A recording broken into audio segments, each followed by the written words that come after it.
आदिवासी, ईसाई, कुड़मी, राष्ट्रीय स्वयंसेवक संघ, धर्मांतरण, झारखंड की राजनीति और पर्दे के पीछे का काला खेल।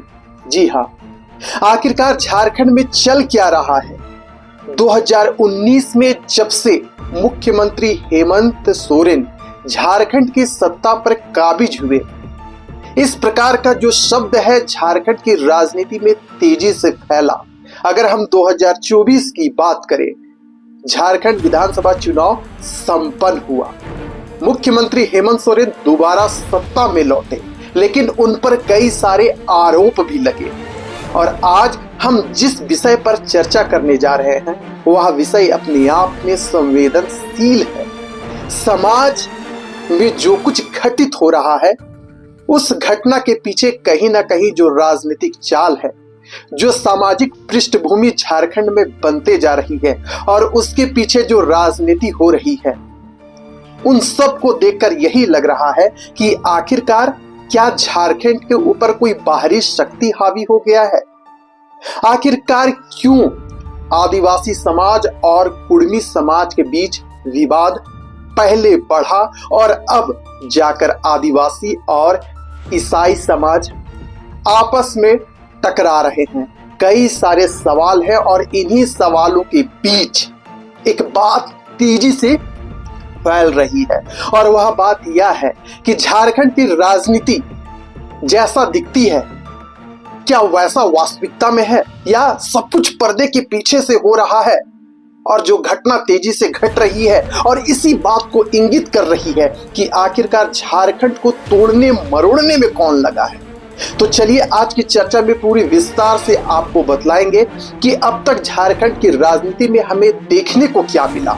दरअसल आपने देखा होगा कि 20 सितंबर 2025 को कुड़मी समाज की ओर से रेल रोको आंदोलन किया गया था और इसी आंदोलन ने एक और चीज को जन्म दिया और वह यह है कि आज झारखंड के जो आदिवासी समाज है वह इस बात का विरोध कर रहे हैं। पूरे झारखंड में विरोध प्रदर्शन जारी है और सवाल उठाया जा रहा है और सवाल यही है कि अगर कुड़मी को एसटी का दर्जा मिलेगा तो हम लोग सड़क से लेकर सदन तक प्रदर्शन करेंगे।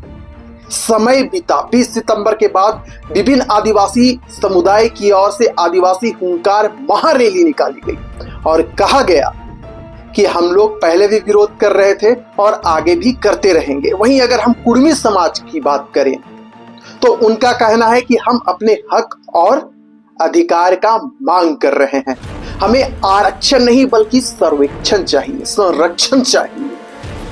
और यहीं से कई सारे एक साथ जो झारखंड की राजनीति में है तेजी से बदलाव दिख रहे हैं और अब जो नया मामला बन चुका है वह यह है कि आज मौजूदा समय में आदिवासी वर्सेस ईसाई हो चुका है और यहीं से जो राजनीतिक घटनाक्रम है तेजी से बढ़ रहा है। आपको याद होगा कि जनजातीय सुरक्षा मंच की ओर से आदिवासी सरना बचाओ महारैली का नामकुम में आयोजन किया गया था और इस महारैली ने कई सारी बातों को एक साथ इंगित किया। चाहे सोमा उरांव हो या मेघा उरांव हो या बबलू मुंडा हो, जो इस प्रकार के जो लोग हैं वह इस बात को बार बार दोहरा रहे हैं कि आदिवासी समाज का तेजी से धर्मांतरण हो रहा है। जो ईसाई कमिश्नरी है वह तेजी से आदिवासी जो लोग हैं उन्हें ईसाई में परिवर्तित कर रहे हैं, यानी उनका जो धर्म है वह बदला जा रहा है। धर्मांतरण तेजी से हो रहा है और संथाल का जो जिक्र है वह भारतीय जनता पार्टी बीच बीच में कर देती है। चंपाई सोरेन कहते हैं कि संथाल का डेमोग्राफी बदल रहा है, यानी कि तीन चीज एक साथ झारखंड की राजनीति में तैर रहा है। पहला कि कुड़मी समाज मांग कर रहा है कि हमें एसटी का दर्जा दिया जाए। दूसरा, जो आदिवासी समाज है वह यह कह रहे हैं कि अगर कुड़मियों को एसटी का दर्जा मिलेगा तो फिर हम लोग इसका पुरजोर विरोध करेंगे और लगातार आंदोलन करते रहेंगे, जोर पुरजोर विरोध होगा। तीसरा, मौजूदा समय में आज आदिवासी वर्सेस ईसाई हो चुका है, लेकिन इन सब के बीच एक सवाल तेजी से फैल रहा है कि आखिरकार राजनीति कौन कर रहा है। पहले कुर्मी आंदोलन हुआ, फिर आदिवासी महारैली का आयोजन किया गया, फिर अचानक से ईसाई वर्सेस आदिवासी हो गया। अगर हम उनके प्रमुख नेताओं की बात सुने, पहले हम कुर्मी समुदाय को ले लेते हैं। उनके जो बड़े नेता हैं, जो विभिन्न राजनीतिक दल से आते हैं, उनका यही कहना है कि ब्रिटिश काल में हम लोगों को एसटी का दर्जा प्राप्त था, लेकिन जब आजादी मिली, चाहे राजनीतिक भूल हो या प्रशासनिक भूल हो, हम लोगों को हटा दिया गया। दूसरी ओर अगर हम देखें तो जो आदिवासी समाज है झारखंड का, इस बात का पुरजोर विरोध कर रहे हैं और उनका एक ही बात कहना है कि जो झारखंड के कुर्मी समाज है वह परिपूर्ण है, अपने आप में सक्षम है, भूमि पुत्र है वे। तीसरा, कि आदिवासियों का धर्मांतरण तेजी से क्यों हो रहा है, क्यों भारतीय जनता पार्टी इस बात को बार बार दोहरा रही है और सीधे हेमंत सोरेन सरकार को कटघरे में खड़ा करने का काम कर रही है। क्यों संथाल का जिक्र किया जाता है, क्यों दक्षिणी छोटा नागपुर प्रमंडल का जिक्र किया जाता है, खूंटी, सिमडेगा, गुमला जैसे जिलों का जिक्र किया जाता है और कहा जाता है कि यहाँ पर जो आदिवासी समाज है उनका तेजी से धर्मांतरण हो रहा है। लेकिन सबसे बड़ा सवाल भी यही उठ रहा है कि एक और जो सरना समाज के लोग हैं उनका कहना है कि ईसाई जो मिशनरी हैं चर्च खोलते हैं, उसके बाद वहाँ के जमीनों पर कब्जा किया जाता है और फिर धर्मांतरण, उन्हें लोभ और लालच देकर उनका तेजी से धर्मांतरण कराया जाता है। तो वहीं जो क्रिश्चियन माइनॉरिटी फ्रंट है, अगर हम प्रवीण कच्छप की बात करें तो हाल ही में जो घटना नामकुम में हुई, उनका कहना था कि चंगाई सभा की ओर से केवल प्रार्थना का आयोजन वहां पर होता था और संविधान हम सबको यह अधिकार देता है कि हम विभिन्न धर्मों को माने, हमें स्वतंत्रता है। यह स्वतंत्रता संविधान ने हमें दे रखा है कि अगर कोई स्वेच्छा से किसी धर्म को मानना चाहता है तो उस पर कोई अड़चन नहीं आनी चाहिए। लेकिन दूसरी ओर देखें तो आदिवासी समाज बार बार इस बात को दोहरा रहा है, खास कर जो जनजातीय सुरक्षा मंच के लोग हैं, चाहे सोमा उरांव हो, मेघा उरांव हो, बबलू मुंडा हो, ये बार बार कह रहे हैं कि आदिवासी समाज का अस्तित्व एक दिन खत्म हो जाएगा अगर धर्मांतरण नहीं रोका गया तो। और जो ग्लैडसन डुंगडुंग है वह बार बार इस बात का जिक्र कर रहे हैं कि हमारे समाज में कुछ ऐसे लोग आ गए हैं जो कभी कुर्मी और आदिवासी समाज को लड़ाना चाहते हैं, कभी आदिवासी समाज और जो ईसाई समुदाय है उनके बीच टकराहट पैदा कर झारखंड की राजनीति में उथल पुथल मचाना चाहते हैं। यानी कि जो सामाजिक समरसता है उसे कैसे डिस्टर्ब किया जाए, उनका मकसद यही है। यानी कि मौजूदा समय में देखा जाए तो जो झारखंड का जो पूरा सामाजिक परिवेश है या राजनीतिक परिवेश है बहुत तेजी से बदल रहा है और यहीं से कई सारे सवाल उठ रहे हैं कि क्या वाकई में झारखंड के विभिन्न और सुदूर इलाका में चर्च खोलकर प्रार्थना सभा के नाम पर लोगों का धर्मांतरण करवाया जा रहा है, या जो लोग इस बात को कह रहे हैं उनके पीछे कोई बाहरी शक्ति काम कर रही है और कह रही है कि सामाजिक समरसता को आप झारखंड में डिस्टर्ब कीजिए, उथल पुथल मचाइए, इसे राजनीतिक रंग दे दीजिए।